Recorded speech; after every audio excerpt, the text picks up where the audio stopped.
কাশিয়ানী থানার গেরাখলা এবং বাঘিয়া গ্রাম থেকে লিটু মোল্লা এবং সাহেব আলীর মোট 4টি গরু চুরি হয়েছে গতকাল রাতে। 4টি গরুর বাজার মূল্য ছিল আনুমানিক 6 থেকে 6.5 লক্ষ টাকা। কাকা, আপনার যে গরুটা চুরি হয়েছে এটা রাত আনুমানিক কয়টার দিকে? এটা তোমার 3:30টার দিকে। আমি 2টার সময় একবার সাদা করেছি, 3টার দিকেও সাদা করেছি।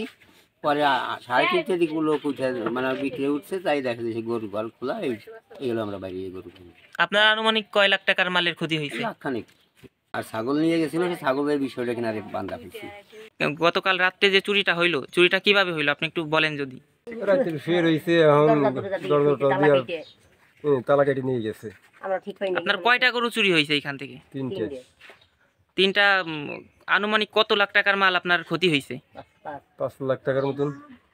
2টা হলো গাভিন, আর একটা হলো 2টা গাভী আর একটা বাছুর। মানে 2টা হলো মানে 2টার কতদিন পর 2 মাস পর দিয়ে দিই, তাই না? 5 লাখ 5.5 লাখ টাকার মাল ক্ষতি হয়েছে আনুমানিক।